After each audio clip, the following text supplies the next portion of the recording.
So before I go ahead, if you look at the package you've been given, the organizers here in Naples have made everything seamless for us. So if you want to know all the presenters and all the papers, they are all here. But as a matter of principle, they are ones I will try to, as much as possible, to recount and to help us. So today we're going to have 6 presentations, and out of the 6, we have 3 people who will be doing it here from the room, and the other 3 people will be doing via Zoom. They would have been here, but because of some logistic reasons, they couldn't make it. So after the presentation today, the way we're going to organize this is that you have somebody who will come in here, do a presentation for 20 minutes. After the 20 minutes, there will be 10 minutes of questions. And that's the way we're going to run it till the end of the day. Then tomorrow, we're going to have a moderated section where we have all the subject matter experts, including experts from the African Sahel region. They will sit together to look at the issues collaboratively. So before we go ahead, without me trying to recount what our director here have said, is for us to know that today's meeting is actually to help us to enhance and develop NATO's understanding of the potential medium to long-term challenges and risks that are emanating from the influence or the activities of Russia and China and other misinformation and disinformation activities. We will here today be exploring how this effort might, like our 2 speakers have previously said, are impacting the stability and socioeconomic development in the Sahel region and Africa as a whole. There will be key issues that we'll be looking at, and I think those are key that I try to emphasize them. And these are the main objectives why we are here. One is that we need to identify the external actors who are conducting these misinformation and disinformation campaigns. We should be able to examine their instruments and the impact this is having on governance and civil society in the Sahel. Secondly, we should be able to understand the flow, the range of the dynamic combination of traditional and sophisticated new generation media, which they are using in spreading this corrupt or corrupted information. Thirdly, we should be able, after these 2 days, to identify the possible track that they combine in these activities, especially how the combination of this misinformation and disinformation and the malinformation campaigns, are fueling extremism in the region. And finally, we should be able, after these 2 days, to determine actions that we should take in order to start resolving this. Because if you look at the last 2 speakers here, they threw the challenge to us. What should NATO be doing? And I think that is key. After 2 days here, we should come up with policies that will say, yes, we'll be able to provide solution to what NATO should be doing. Before we go into what would sound like a background study, which I will try to present, just to, a kind of water your appetite to what we'll be listening to in these 2 days. Like I said, there will be 6 speakers who will be here to make their presentation. And for a kind of a strategy we've developed, we want to be as firm as possible and make sure that we all enjoy the day. So for the presenters, if you see this, you know that I have 5 minutes to go. If you see this, the other one, you know that I have 2 minutes to go. If you see this one, if you don't stop, I'll give you a yellow card. So that's where we're going to go. Now, let's look at, I'm going to use the next 5 minutes to kind of present a background to what we're going to see. Even though these have been emphasized. So the next question is, what do we know is happening in the African Sahel region? And do we really understand the African Sahel region? I think we all do.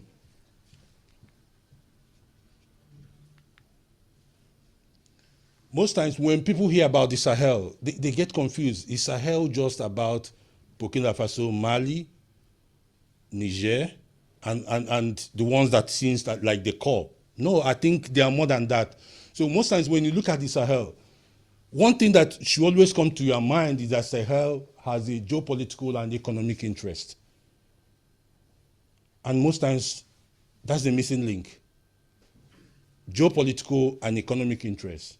And this interest, apart from this, is the role or the region Sahel plays around global security, migration movement, climate change, among other development challenges.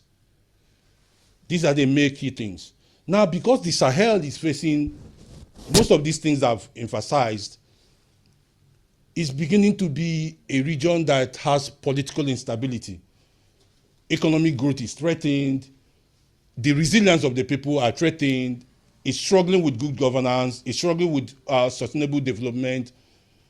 Democratic progress and processes are backsliding. And these are issues.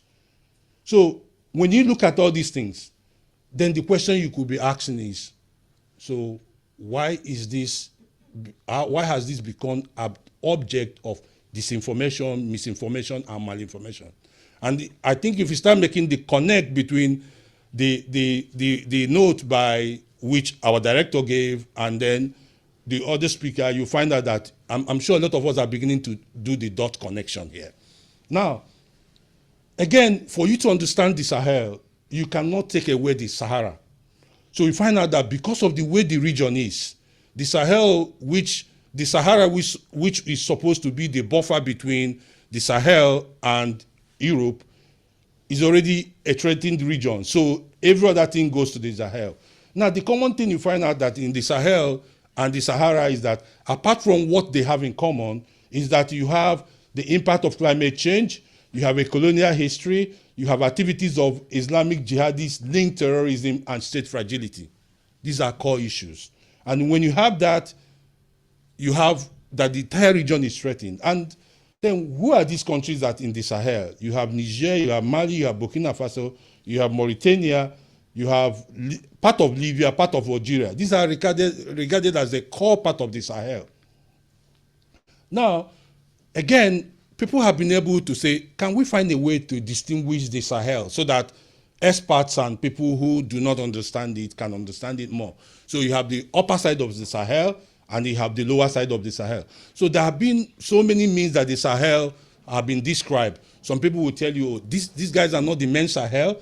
Probably countries like Nigeria, Cameroon are not the main Sahel. But in all these things, they are all Sahel.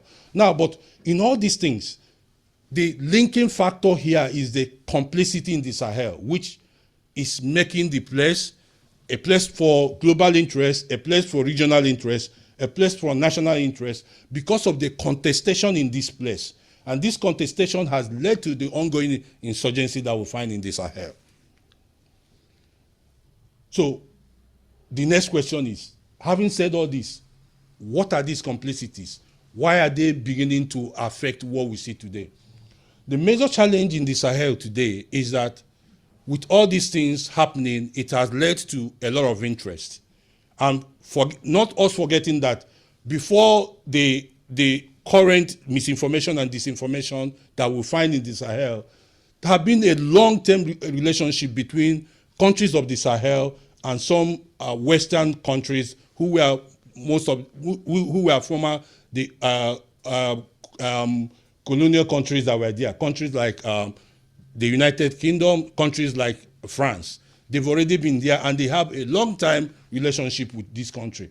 Now, what has happened is that we found out that the last 10 years has seen China and Russia beginning to be active in the Sahel.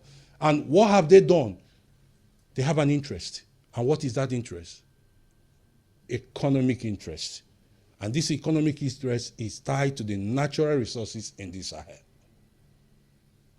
And because you have people who had already economic relationship with the countries of the Sahel, it's not easy to come in and become a new partner. You need to go another route. And which route are they going? The route of using media to propel what is not true. And that's what we're listening to today, the issue of misinformation, disinformation, and so on.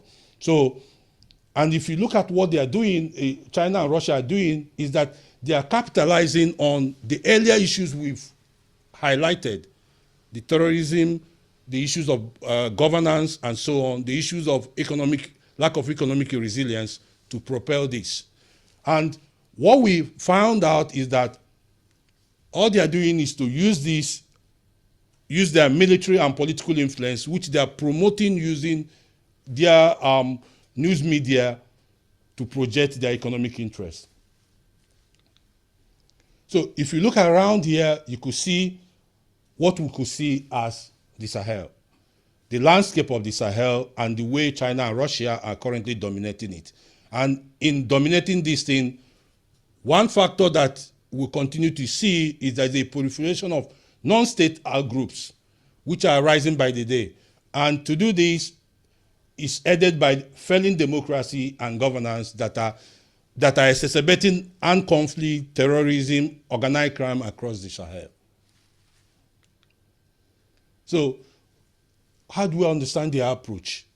What is this approach they are using? The approach they are using is strong publicity against Western interests. And how are they doing that? They are doing that by direct attack on those values that the people hold dearly. Now, it's interesting to understand that these are countries without strong state institutions.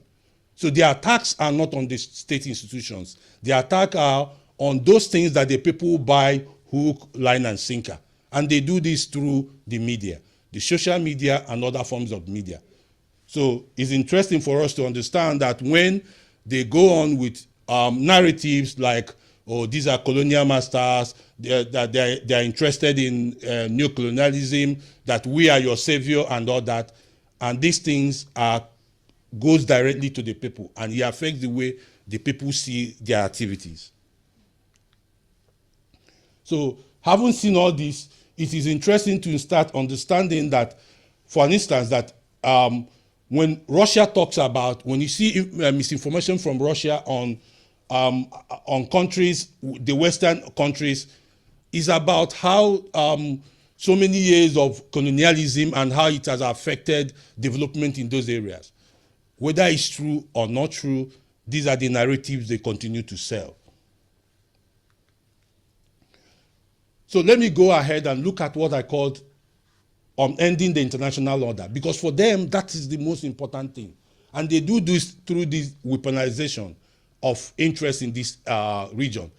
And they do this through soft power. The media remains a soft power and is seeking very well in the Sahel. So you find out that the Chinese effort most times comes from the state-controlled media. And the question one could be asking is that the state-controlled media, if you come to, for instance, and ask a Nigerian, do you know CCGN? He might likely tell you no. If you ask him, do you know BBC, he will tell you yes. If you ask him, do you know CNN, he will tell you yes. But how come the Chinese control media is playing a role in the Sahel? So what they do is that the media is on. The local media in most of these Sahelian countries get their news, get it down to their local sources, and everybody gets it.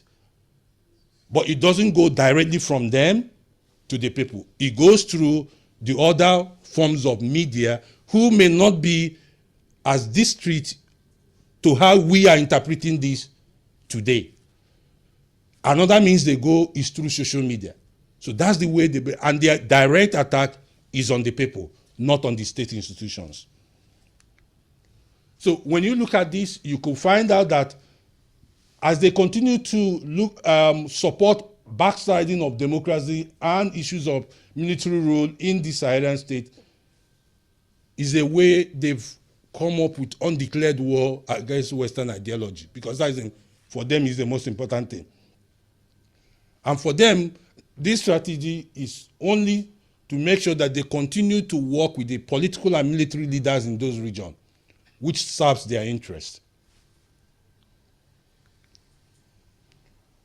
So if you look at this, you find out that the narrative is to present the Western ideology as that which is not for the people, and the ideology of Russia and China as that which is for the people. And it sells. Of course, the issue of the World Communist Party, the way they've invested, Chinese Communist Party have invested in issue of media around the world is already there, so I won't be re-emphasizing that again. So what are the enablers? I think this is where I would like us to pay attention. What are these enablers that they are using that are helping their strategy? One is that, do you understand that, one is that in the Saharan region there's a growing youth bug. The young people, a lot of young people between maybe say 15 and 25, and all of them have cell phones and they don't have jobs. So as the social media and the activities are coming into their phone, it becomes an object that they want to achieve. Secondly, because they know that there is high unemployment in this region, so everything is tied around issues of employment, issues of poverty. Now, you find out that because these are places with political and economic marginalization, political violence, armed conflict, banditry and terrorism, and weak state syndrome, it becomes a weaponization for them to continue to sell their narratives. So you find out that with this complex extremist insurgencies going on, it's easier for them to continue to provide military support for those places, in addition to the main target, which is to use social media and other forms of media to continue to sell negative narrative against Western interests, including democracy, to the people. And that's what they do. So they seize the opportunity to make economic gains. So while you look at them, while you look at the political issue, the most important thing is that economic interest is the lying factor to control what is going on in the region. And as we know, the biggest mine in Mali has just been had a Chinese company that invested so much money in it. So when you look at this disinformation and strategy is just to promote the narrative that helps them. So for me, under this background, what should be our conclusion here? First is that to know that China and Russia are investing heavily on this. Is a key issue we need to understand. Secondly, that the media target the vulnerability of the people. Things they think they want to know in terms of the relationship between their countries and the Western countries. Issues of poverty, issues that has to do with extremism and so on. That's the vulnerability they target.